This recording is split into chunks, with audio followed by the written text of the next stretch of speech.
comments about what ultimately this masterclass is really all about. This is a conversation about consciousness. And yet, in the tradition that I come from, and I think you'll find in a lot of higher level modern discourse, there is a direct connection between consciousness and speech. If you had asked me 25 or 30 years ago how I would define yoga, I would have told you that yoga is the connection between consciousness and speech. And if you had asked me about Patanjali and Yoga Sutra, I have told you that this is the means of connecting speech and consciousness. So what we're doing is we're not imbibing a new ideology, and this is a recurrent theme in our conversation. This is about exploring together. We're going for a walk in an exotic jungle, and I am pointing out the sights along the way that we may appreciate. This has nothing to do with believing what we may or may not believe in. This has to do with looking and examining and analyzing so that our awareness and our consciousness can grow and we can realize our potentials. Babaji? Yes. May I ask why it was significant to say that 25 years ago, or whatever, forgive me for forgetting the number of years, but what was the significance of, if we asked you so many years ago what yoga was, you would have given us those respective answers? What do you say today?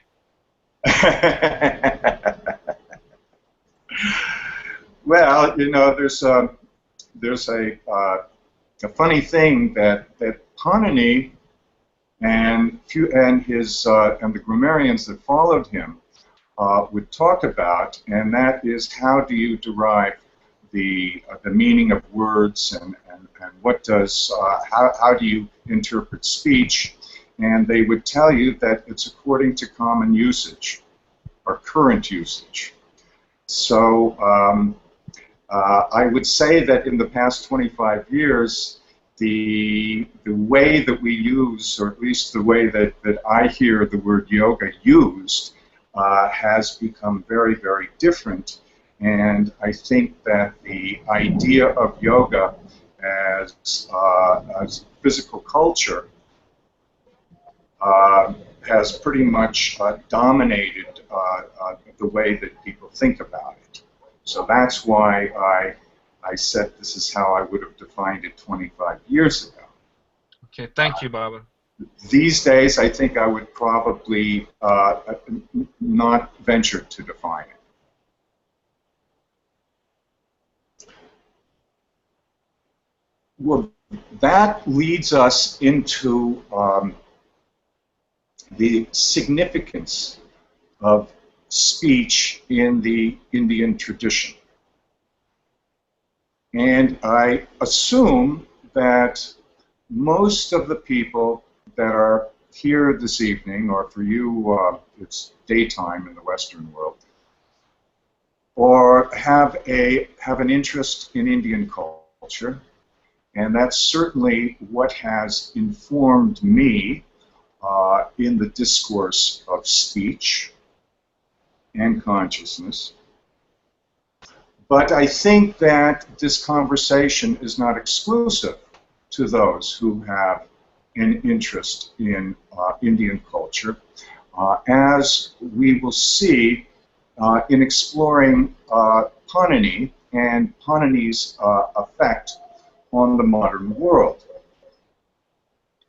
The point of view that I'm going to present to you and have been presenting to you, I would think is considered very radical in the modern yoga world and the modern world of what I would call neo-spirituality. But I would say that that same view is somewhat conservative in terms of Indian tradition, as well as the more advanced discourse on speech that takes place in the Western tradition, in the Western Academy. Many of the things that I say about speech that sound even a little bit more radical have been the subject of a massive conversation about speech in the West, in the Academy, that probably began somewhere around the mid-50s, late 50s. But this conversation is an elite conversation. This is a conversation that is exclusive to those who are using a particular academic jargon and vocabulary. And as the academic world has become more sort of fractured and compartmentalized, it becomes a discourse for those outside of those small compartments to really comprehend.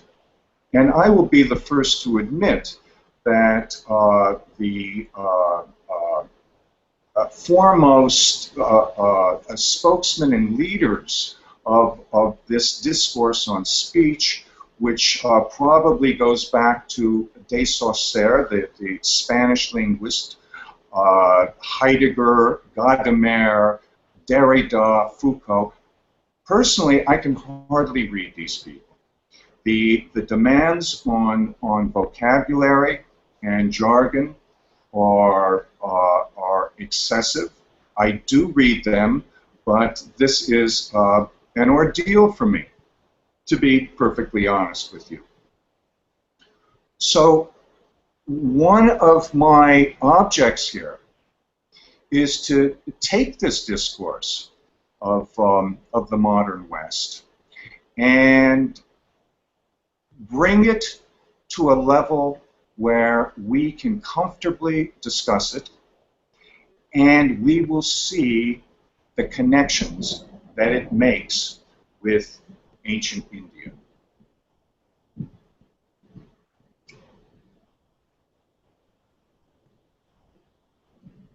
Speech and grammar in the Indian tradition is basically the source of the Indian tradition. The way that we interpret the Indian tradition in the modern West is we attribute a lot of space to the speculation aspects of Indian traditions, so that we have Shaivite interpretations and lineages, we have Vaishnav interpretations and lineages, we have those that follow Mother Goddess Shaktas, we have Tantrics, and we have related Buddhists, and we have even a little bit less related Muslims. Some of us are trying to learn from all those paths at once. Well, you see, what I'm going to tell you is that it's speech and grammar and Panini which is informing all of those traditions. So that whether you are a Shaivite or a Vaishnav or a Buddhist or a Sufi or any of these things that come out of the greater Indian tradition, Panini is central for you. And without having an understanding of Panini, then you can't possibly have an understanding of all those who followed Panini, who were not only commenting on him, but they were informed by him. Ultimately, you take Madhvacharya, you take Shankaracharya, you take even Vivekananda. You take some of the great Buddhist thinkers, and you will find that ultimately we can consider them linguists. The great value of the works of a number of the greatest of the Indian saints and thinkers are based on their understanding of speech and what we can call sacred grammar. I'm not really so fond of that expression, sacred grammar, because really what we're talking about is grammar itself. So, for the next 5 sessions, we are going to go over the masters of sacred speech, the great grammarians, who are not grammarians in the sense of your 4th grade teacher that are teaching you how to speak correctly, but rather architects and interpreters of consciousness. This is the means by which we have to analyze and interpret consciousness. Tonight we'll be talking about Panini. The position I will attribute to Panini is the text itself. His creation of the Ashtadhyayi, as we'll talk about in the next few minutes, is that thing which got everybody that follows involved in this discourse on speech. Next week, we'll deal with Patanjali, who we all know from Yoga Sutra. And the way that we're going to think of Patanjali is as commentary. He is the first major commentator on Patanjali, on Panini, and he is the one who really establishes the tradition and form of commentary on Panini, which is going to last for 2,000 years after his lifetime.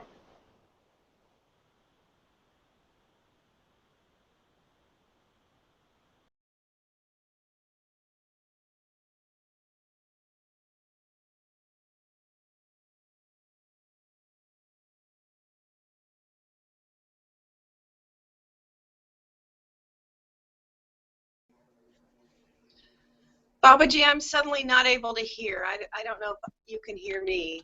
It's the same for Kailash.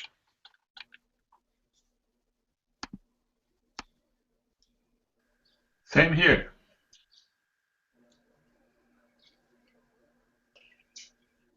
Yeah, I think we're all kind of blanked out. This is the role that Bhartrihari is going to play in our conversation. The 4th week, we will move to Abhinavagupta, who many people associate with Kashmiri Shaivism. And, excuse me, Babaji. Yes? We weren't able to hear you for the last minute or so. What was the last thing you heard? That Patanjali. Patanjali. Yeah. Patanjali what? Week 2, Patanjali. Just that you began to introduce him as the popularizer of... Oh, no, that's not what I meant to do.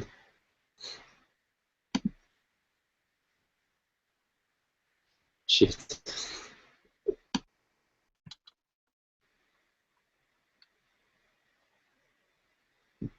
Babaji, you're muted now because I, in an effort to try to get you back, muted you.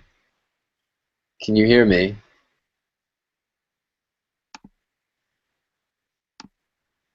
Which,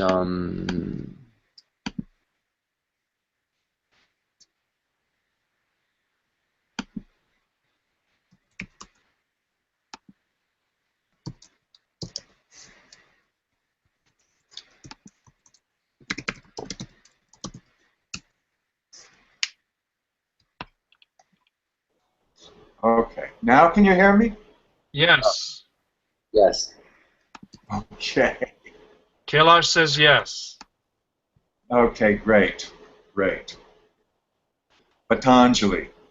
Patanjali is the first major commentator on Panini. Of course, there's Katyayana as well, but for the sake of our conversation, we're going to put Patanjali in the next week, and we're going to see him as establishing the form and tradition of commentary on Panini, which is going to go on for about 2,000 years. And Bhartrihari is very much in this line of commentary, as is Abhinavagupta.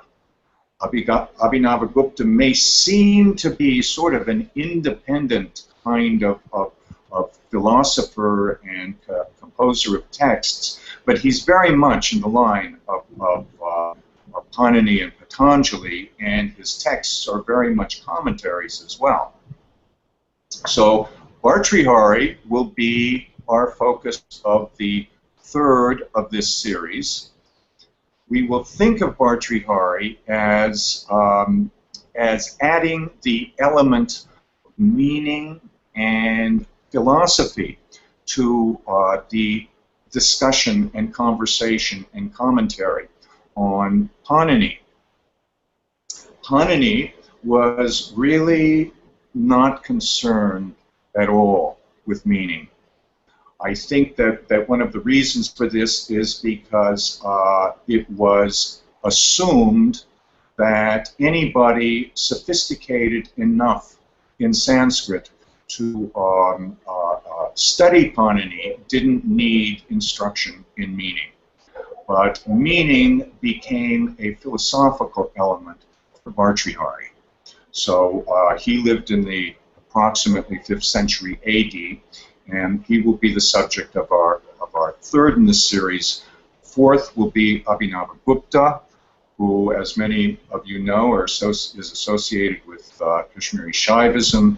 He composed a number of tantric texts, and the position that we will assign to him in this conversation is the universalizer. Here is Bhartrihari assigning meaning and giving meaning and the first means of interpretation to the commentaries on Panini. And now Bhartrihari is going to take this and he's going to universalize it, spread it out as well. And there is a great deal of sadhana that also arises from this practice, that arises from this universalizing. In the 5th session, we'll do something very radical, which is we're going to jump to the moderns, and we're going to look at how the moderns have considered Panini and the various directions that some of the thinkers are taking this in the past 50 years or so. Panini, the Ashtadhyayi.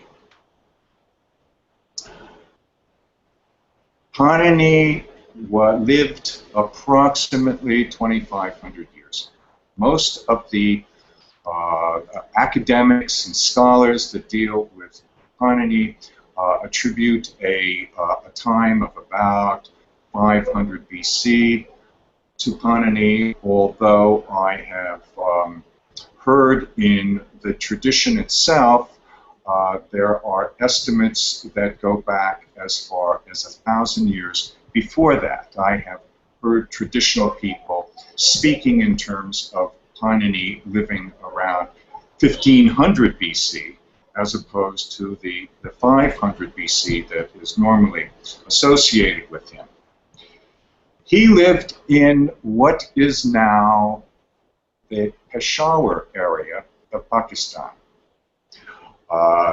which in those days there was the great intellectual center of Takshila, which he was very familiar with, and he lived most of his life in this area. This is a fascinating area. This is the Indus River Valley. This is a enormous meeting place of east and west. This was an area of enormous intellectual activity, artistic activity, and this was a place of contact with the Persians, with the Greeks, and with the first sort of area of that invaders would approach the subcontinent through. There was many others at this point in time that were also in this area. As far as the time period, a number of historians want to give Panini this time period because of his use of a certain word in his Ashtadhyayi, which is Yavana. Yavana is normally taken to mean Greek. And if we apply some of the teachings that I've given you in past sessions regarding the syllables to this word Yavana, we can derive Ionia,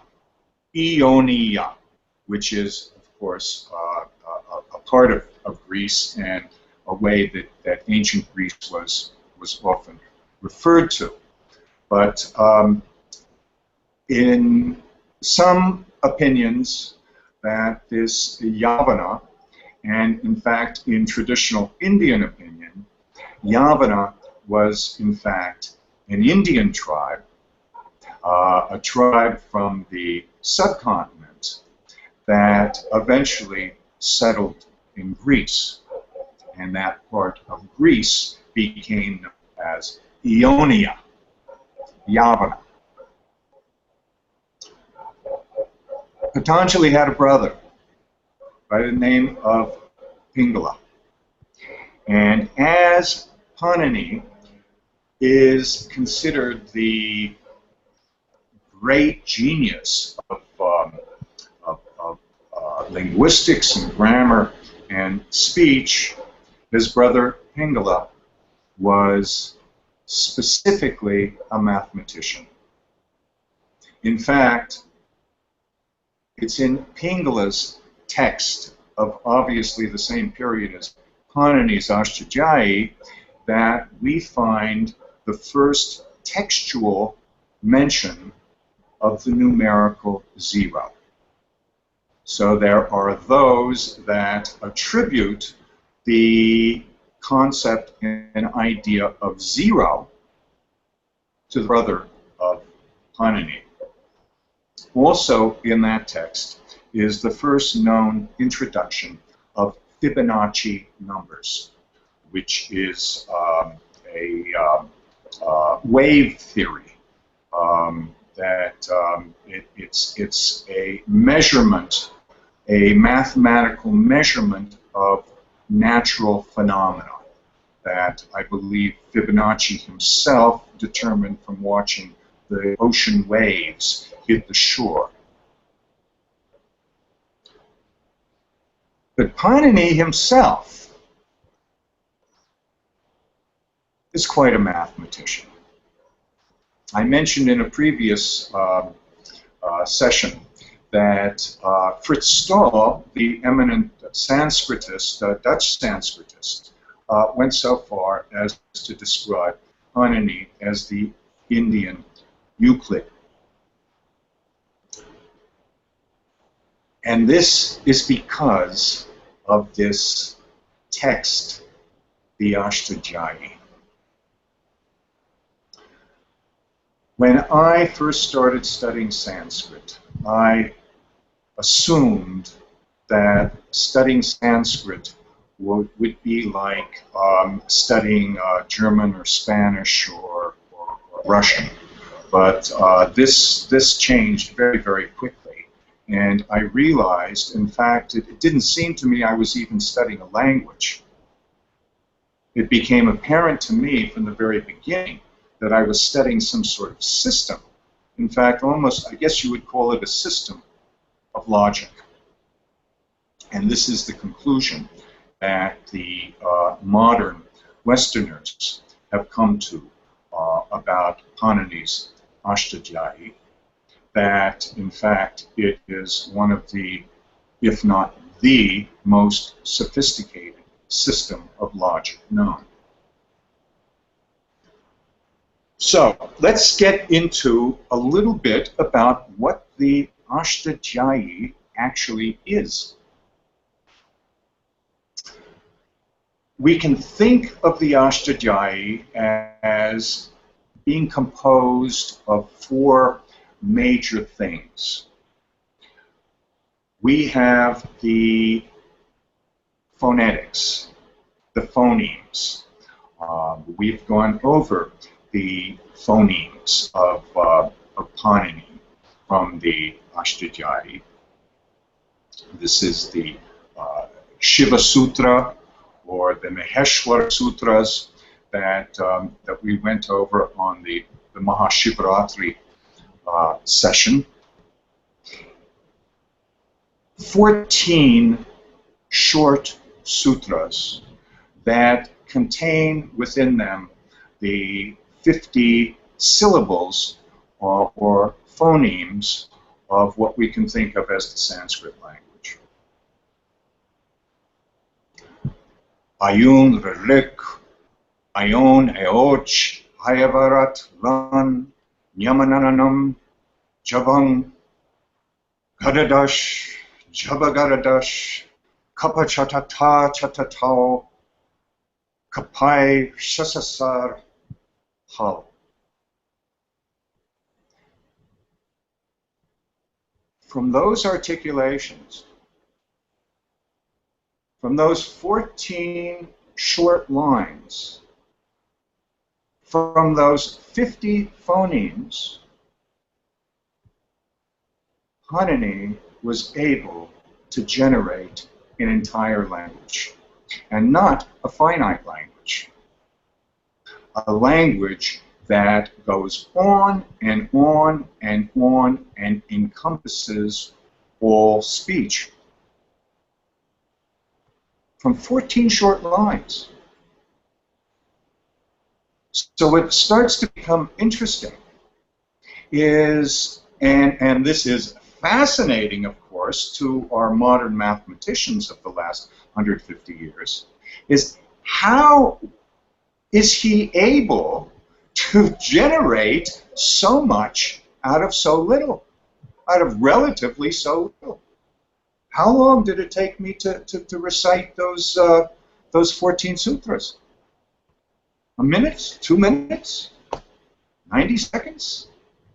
And we can generate thousands of years of speech out of that?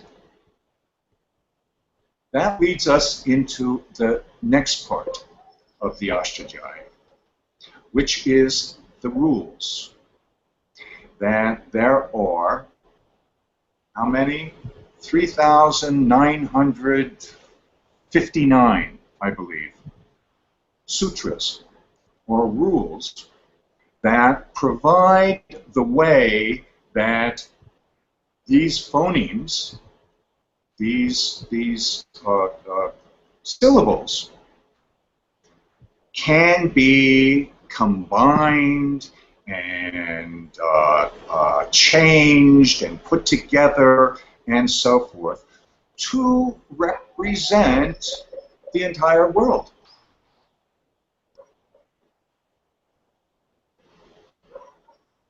If we are comfortable with the fact that it's our speech or our language that is behind our thinking, our perception, and our experience, and there are many that subscribe to that, I would say including Noam Chomsky.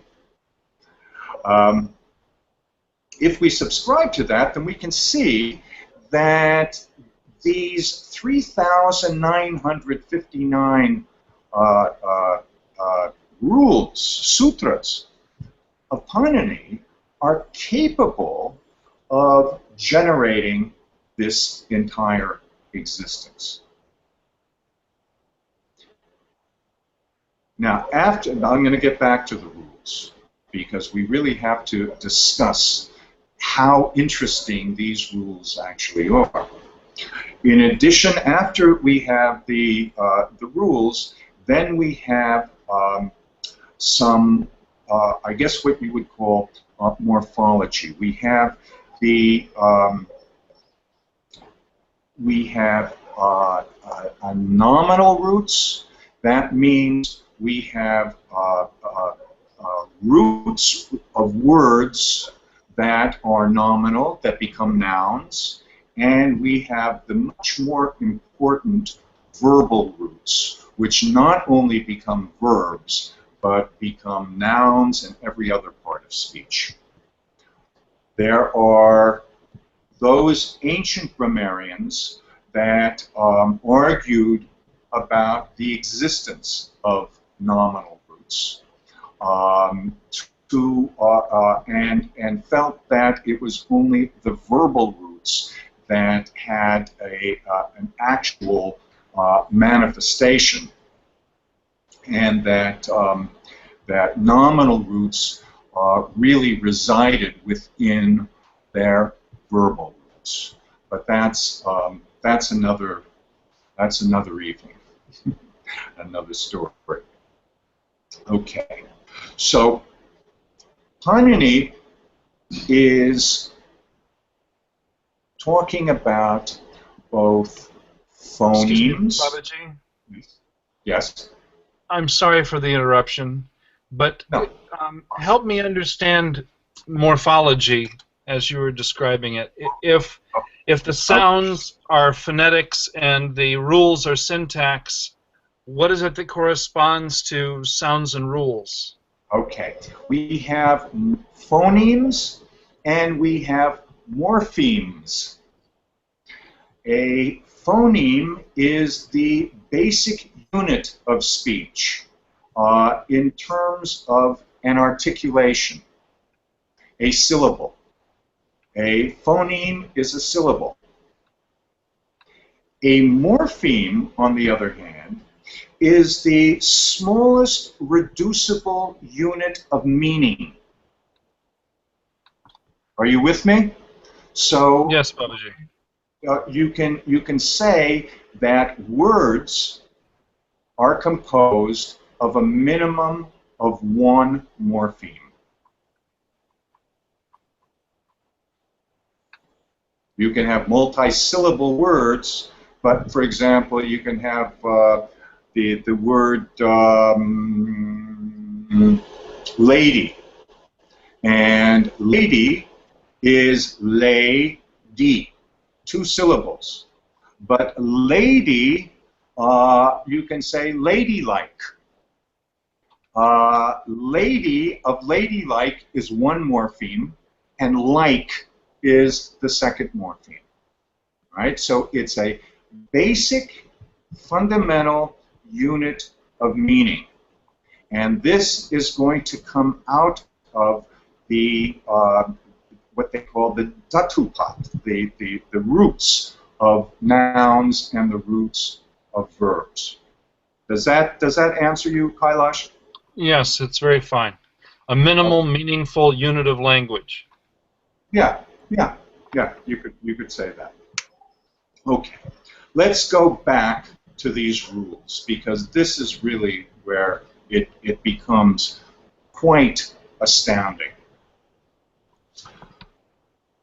We start out with this word pratyahar.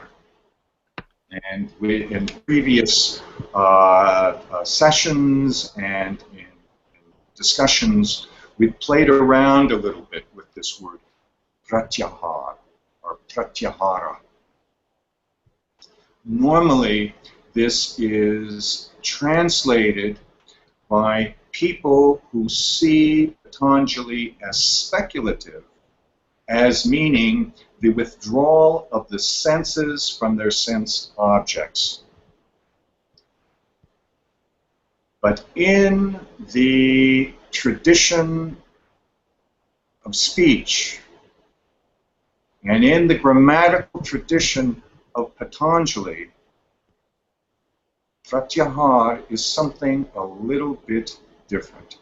We've discussed in the past the general pratyahar, which is the word aham.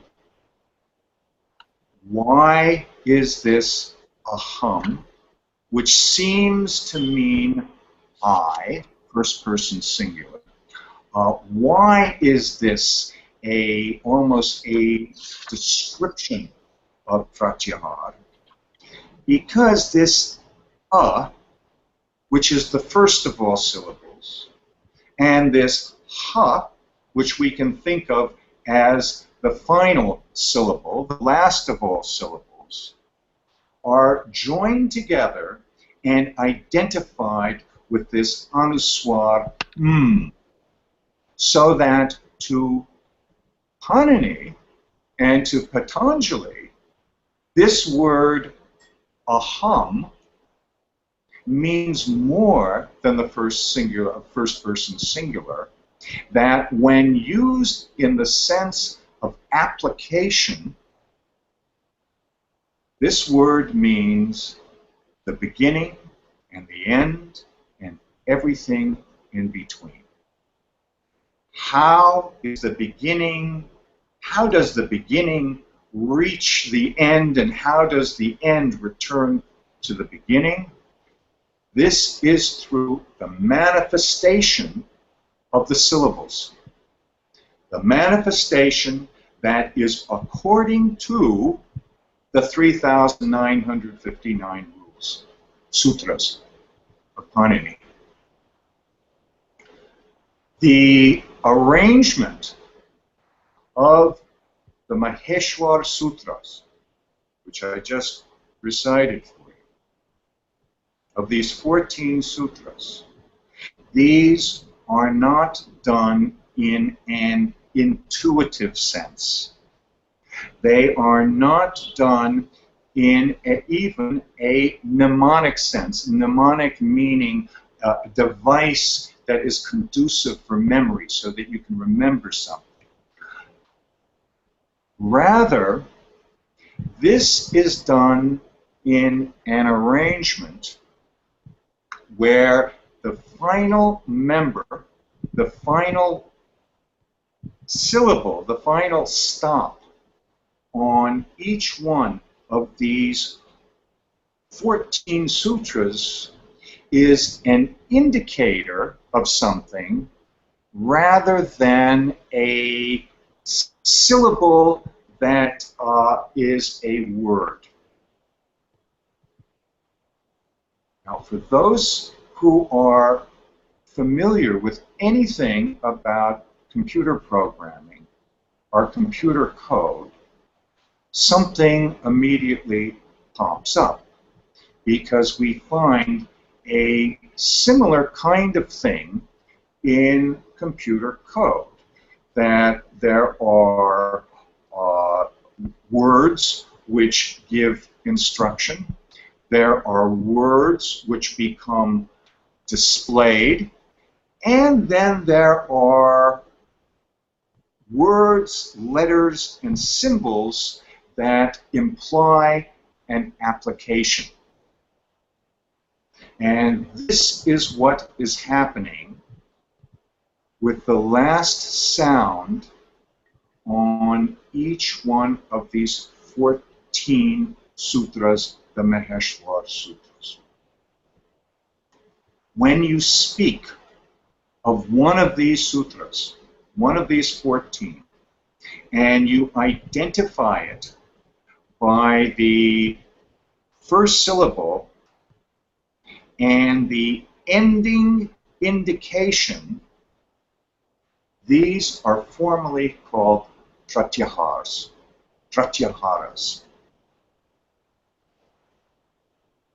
What Panini is now going to do with his rules is he can take these syllables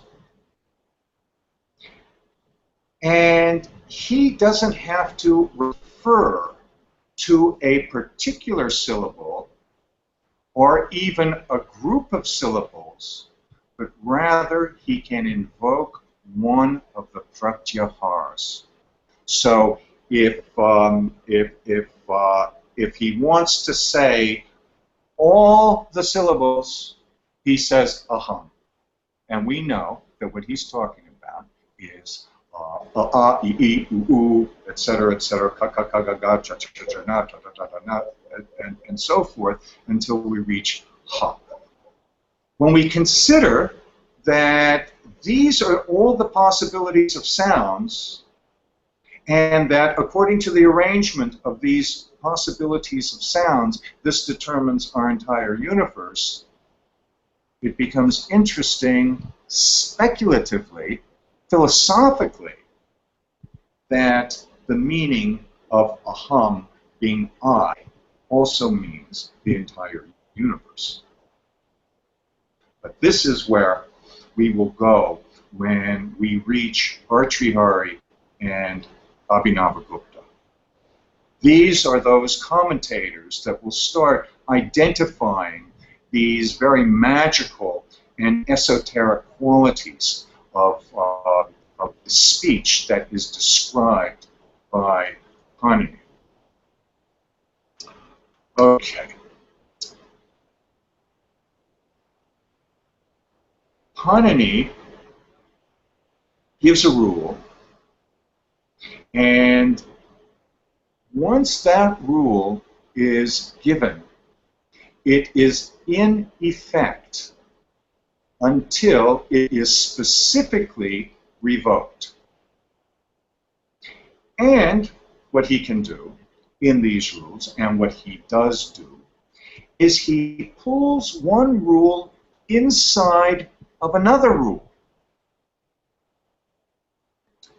This is what became very, very exciting to mathematicians. How did the Europeans sort of grasp this thing that Panini created, this Ashtadhyayi? The first European to look at it, I believe, was a French Jesuit by the name of Pons. And he was very impressed with it, of course, but I don't think there was much that he could really understand.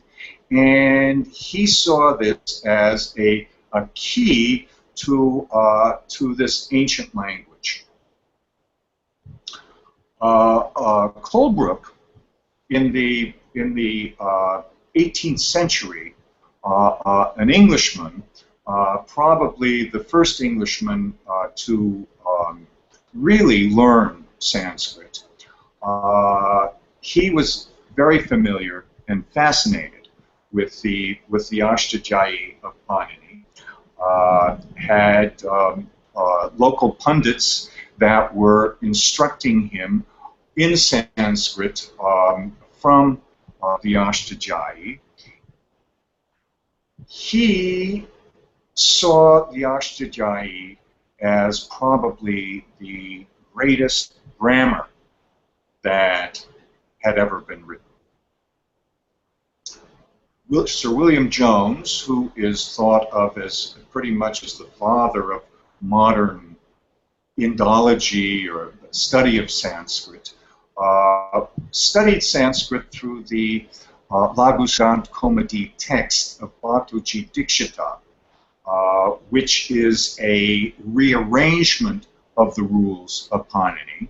And even though he never referred to Panini, he was very familiar with Panini. The first Europeans that started seeing more than a grammar, but a system of logic. This was most likely Franz Bopp, a German, who came into contact with Sanskrit in Paris. Paris was the big center for Sanskrit in the beginning of the 19th century. This is where the brothers Grimm studied their Sanskrit. This is where Wilhelm Schlegel, the great German scholar, studied his Sanskrit, as well as Franz Bopp and others. Many of them, interestingly enough, were taught by an Englishman by the name of Alexander Hamilton, who was a prisoner of war of the French, being part of the attacks on Napoleon. And as a prisoner of war, he continued, I guess while in jail, continued his Sanskrit studies. He was able to access some texts in Paris, and before long, he was teaching Sanskrit to those who came to Paris to learn it. But the significant move in understanding Panini probably came in 1897.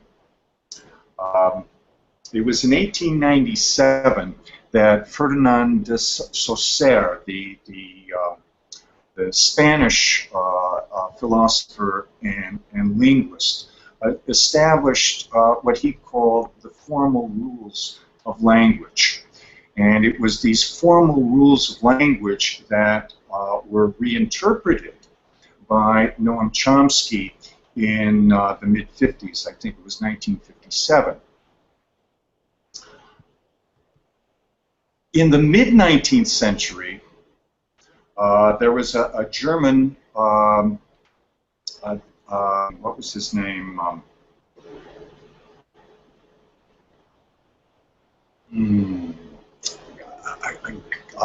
Gottlob Frege, who established a formal system theory.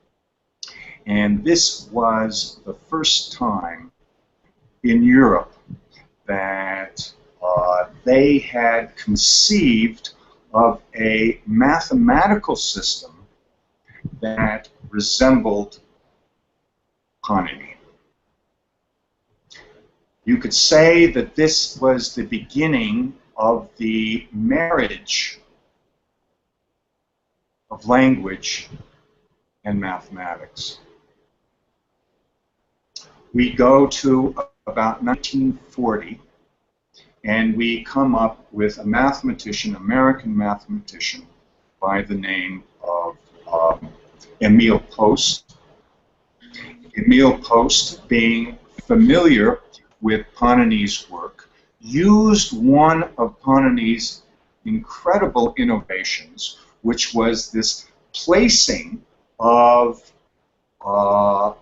null letters, meaningless syllables, letters, or stops at the end of these Maheshwar Sutras and further on in the rules.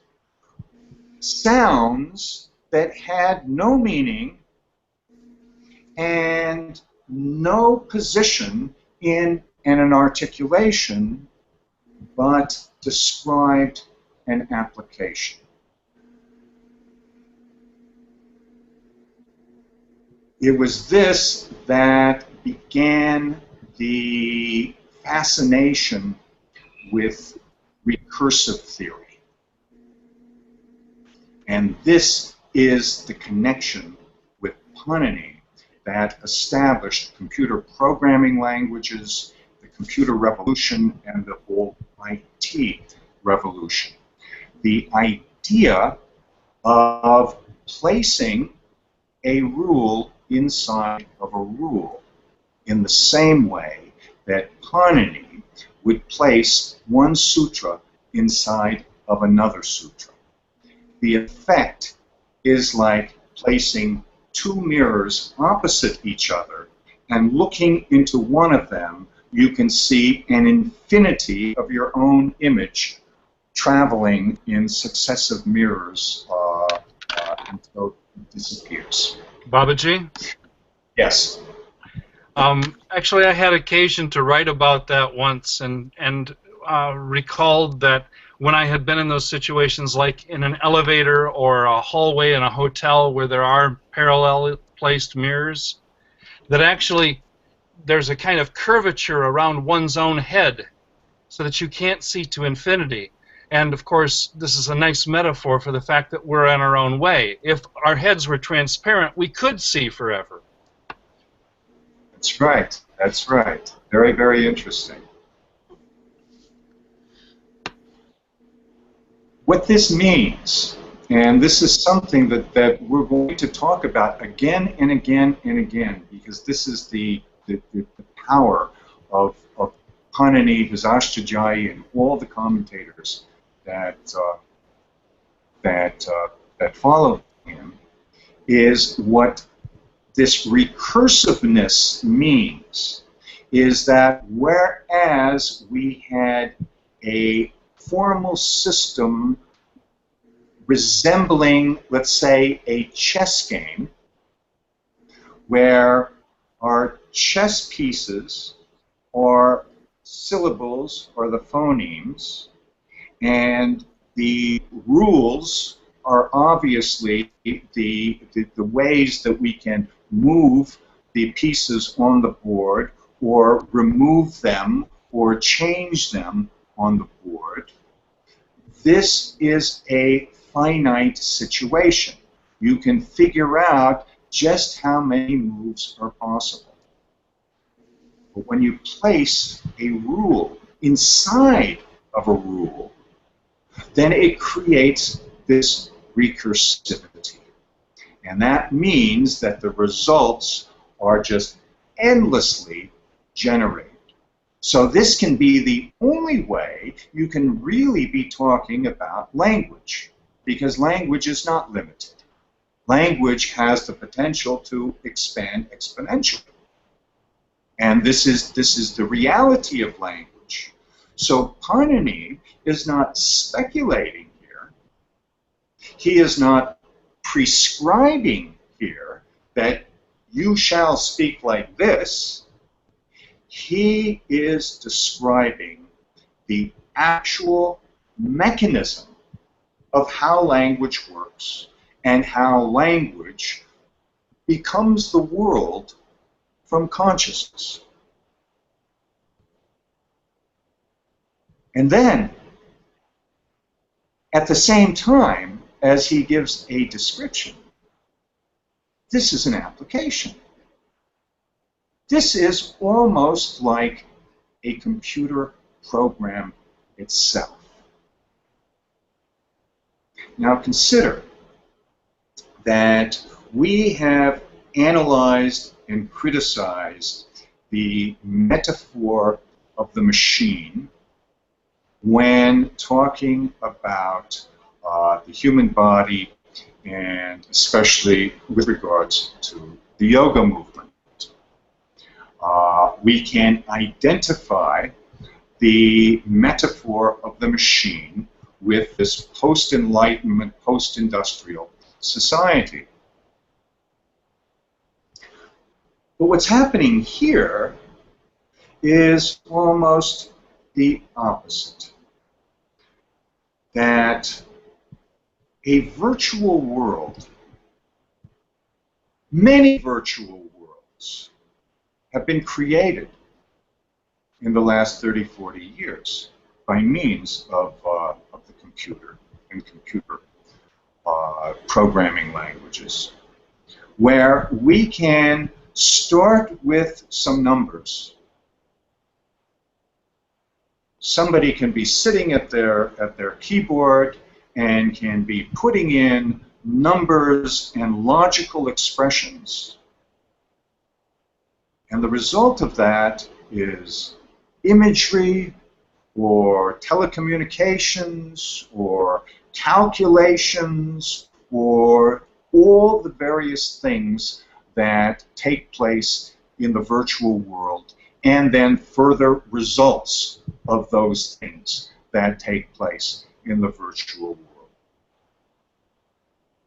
So, in the same way that when we generate an entire language based on these phonemes and rules and morpheme roots, when we generate an entire language of all possibility of thought, experience, and knowledge, what happens if you take that same logic, that same system, and apply it in other ways? In this case, you apply it in a machine.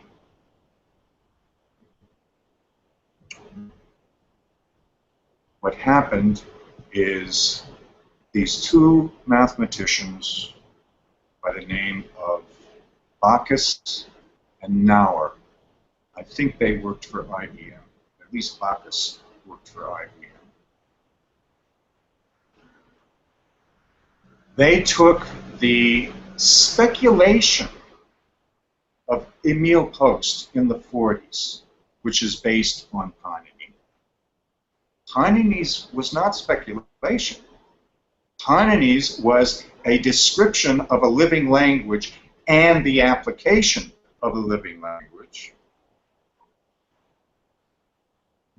But Post was able to derive his theory from that.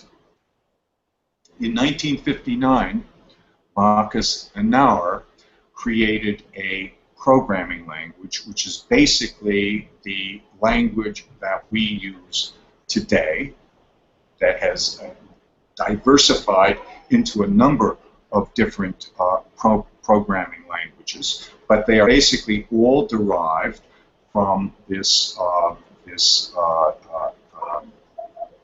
Backus-Nauer machine, as it were. And recently, especially coming from some Indian high-level computer programmers, there has been a movement afoot to rename the Backus-Nauer machine the Panini-Backus syndrome. There is a new micro area of logic and linguistics within the academy that is Paninian logic, and I would say that in the past, since 1959, there has been a virtual explosion in the Western world among mathematicians, logicians, and computer programmers, as well as linguists, into understanding Panini. In fact, it's only, I think, really in the last 50 years or so that that mathematicians and linguists have really been able to start understanding Panini. because of these aspects of his system of rules and its relationship with the phonemes and the morphemes that is able to generate not a virtual reality, but a reality. The reality of people's thoughts, perceptions, experiences, and knowledge.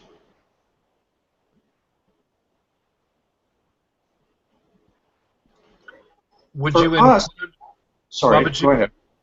would you include the substrate of matter out of which all things are all physical things are composed?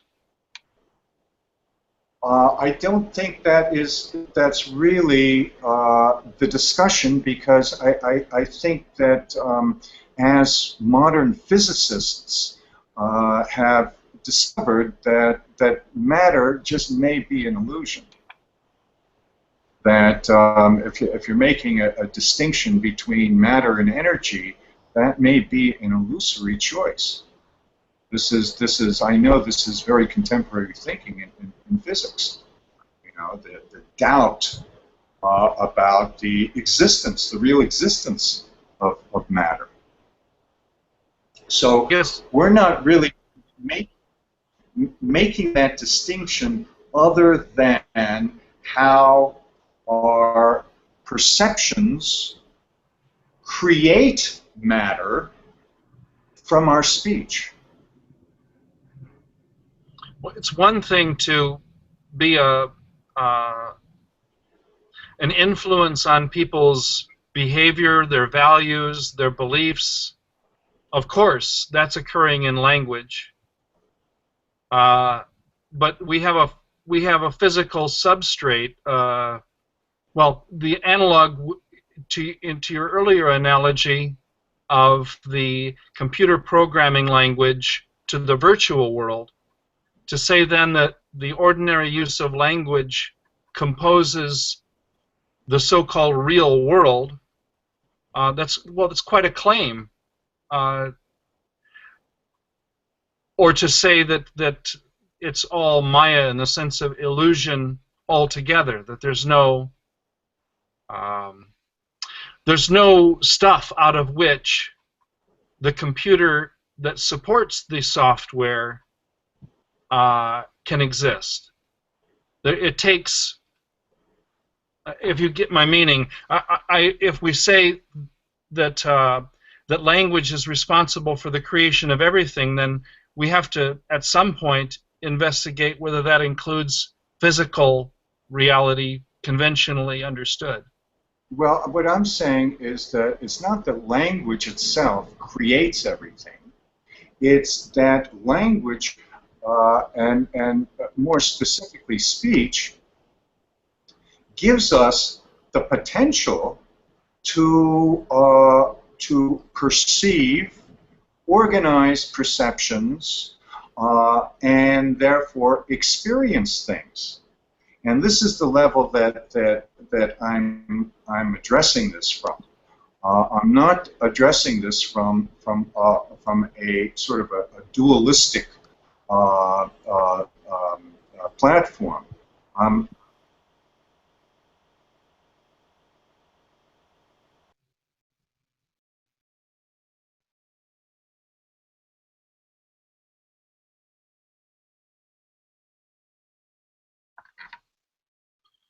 I've lost your audio, Babaji.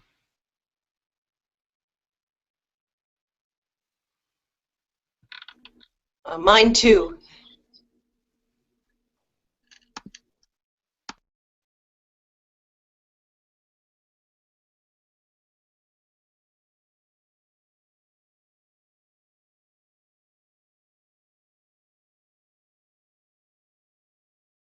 If you were moving, oh, there you start moving. The audio is back now, Babaji. Kailash speaking. Okay, okay. Now, Can I ask a quick question? please do.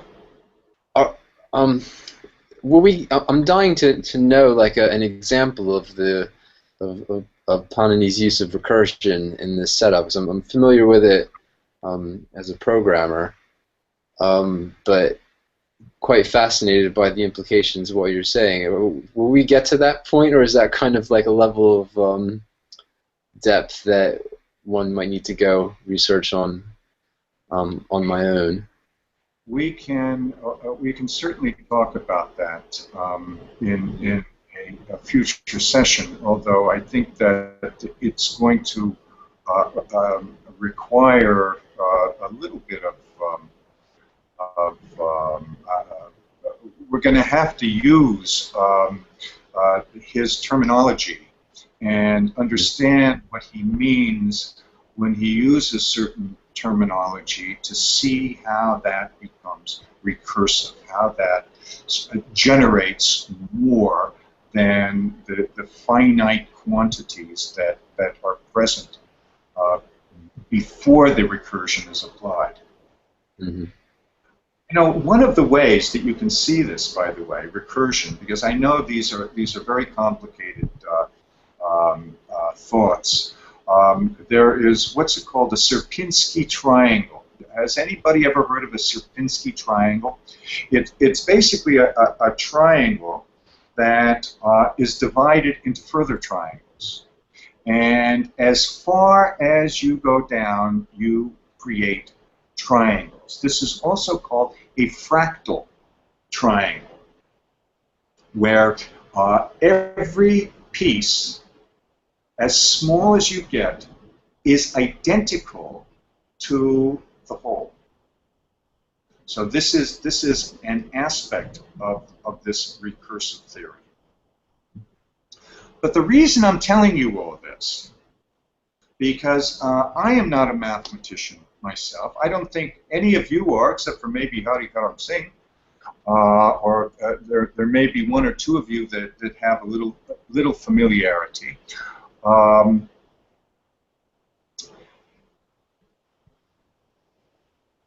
This system and this application is present in all of the Indian thinking that follows Panini. You can't escape it. And as I said in the beginning, this is not just the thinking of the lineages of Panini. This is the thinking of Shaivites and Vaishnavas and Shaktas and Tantrics and Buddhists as well. You'll find a number of the great Buddhist linguists and grammarians and so forth that refer on endlessly to Panini and this application and description of speech. You'll find that when you go into Abhinavagupta and you start looking at the Kashmiri Shaivism, that whereas what we would like to do, because of our cultural conditioning and our assumptions, is we would like to take Abhinavagupta and the writings of other of the Kashmiri Tantrics in a sense of speculation or philosophy. And yes, there certainly is that quality. I mean, there are very sort of wise things that we can learn from these articulators, and there is certain kind of rational and wonderful knowledge and imagery that we can get. But really, when you look at what they are doing, the magic that they're practicing, the magic that they're teaching, the sadhana that is involved in this is all referential to Panini, his Ashtadhyayi, and his phonemes, sutras, and morphemes. Further on to Patanjali, and especially in his Mahabhashya and his commentary on Panini, where he really starts to deal with things like pratyahar and some of the very interesting rules of Panini, and then to Bhartrihari. The connection between Bhartrihari and Abhinavagupta is very, very strong. Now, personally, I am not part of a Kashmiri Shaivite lineage, and I basically understand what they call Kashmiri Shaivism from reading about it. But what I find interesting is that many of the studies and sadhanas that I've done inside my own lineage resembles to a great deal what I read in the texts of Abhinavagupta and others. So ultimately, what we're looking to do here with having this overview of Panini and an understanding of the incredible sophistication of his systems and the thinking that it stimulates, that we can, being aware of this, we can start to understand, we get extra tools of interpreting Indian culture, Indian esoteric culture, the Indian text, and we have access to our own speech.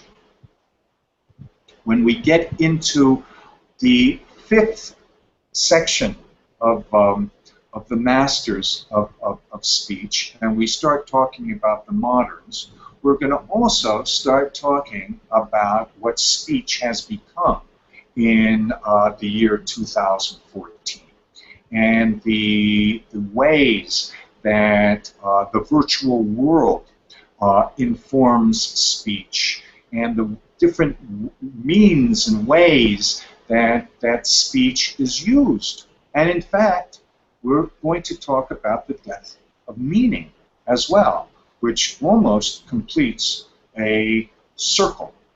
That we start with Panini, who is basically not interested in meaning. We get closer and closer to meaning until meaning is articulated, and then we end up in 1914, where meaning again is being thrown into the graveyard.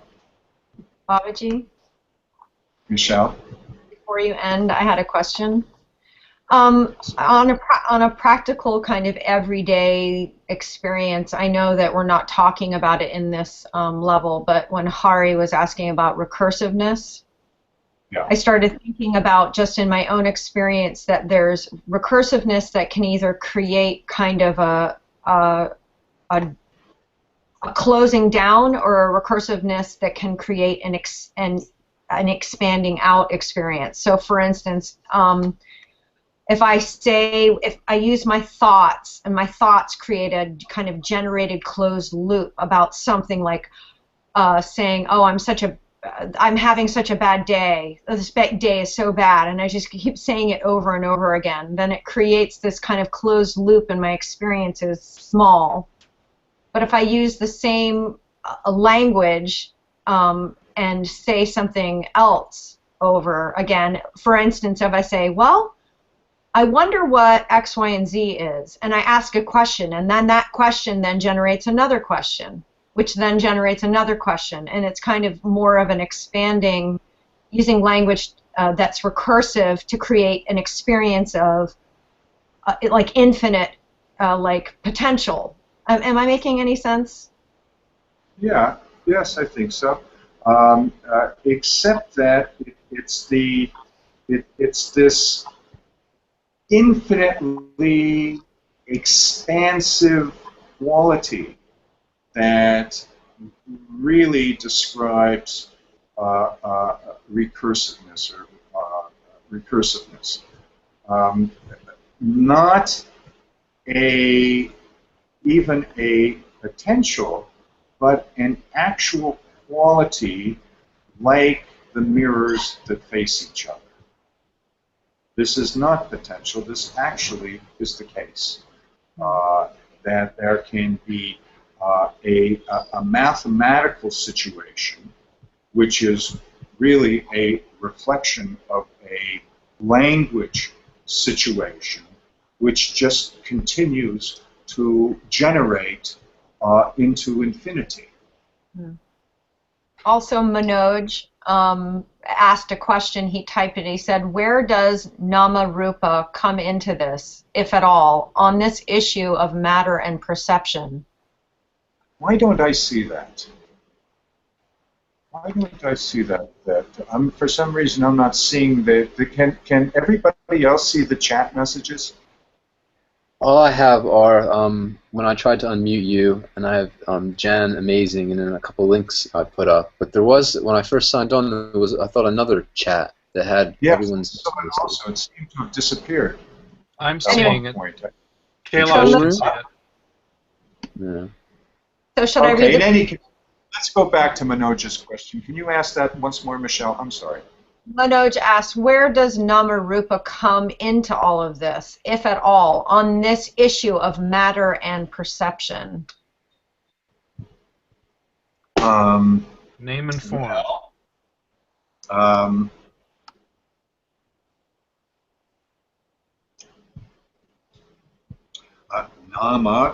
Rupa is Nama is name, and Rupa is form. I would say that not necessarily connected to what we're speaking about, this conversation on speech, but I would say that in general, it's name, name being speech that sort of generates and makes possible form. That without name, there is no form. In this conversation, it's a name. I guess you would refer to the nominal morphemes, the nominal roots which we can generate a language from. More particularly the verbal roots, of course, because there are many more verbal roots than nominal roots.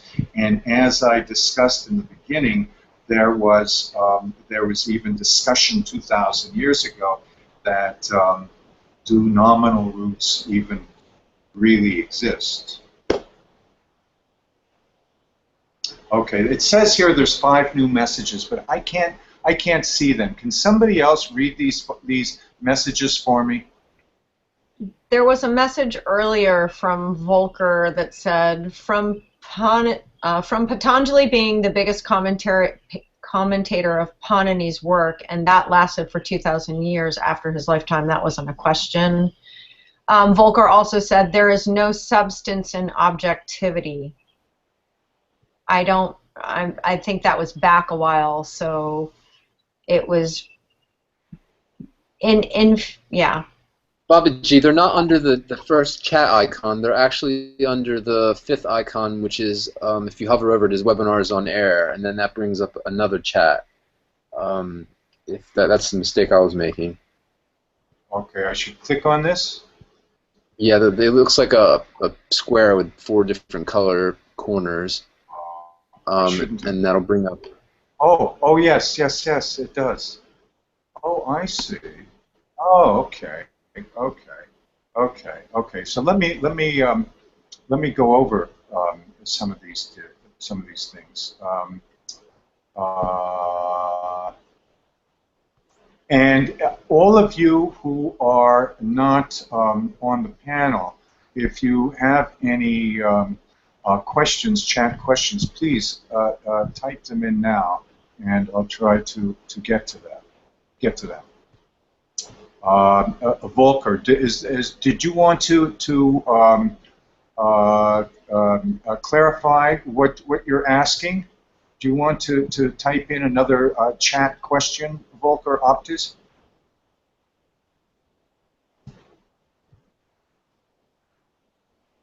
Okay, well, let's see. And Manoj, is there anything else that you wanted to? Oh, the light just went on. The electricity just came back.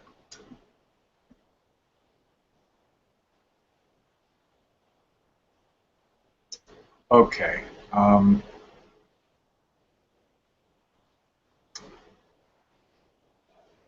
We are at right about our limit now. Can I take any more questions from anybody? Just a quick one, Babaji. What was the name of the guru who did the measurements of the distance to the sun and the moon? Garg. G-A-G. Rishi Garg. Gog. Okay. There is. I see something. Let's see. Oh, I guess that's Eric. I find it curious that if you search YouTube for Rishi Panini, only one video by Baba comes up among the hundreds of teachers on YouTube. Well, you know something. This is. I wonder how many of you had heard of Panini before I started talking about it. I hadn't. No. I have. Kailash has too, but that's probably a professional hazard.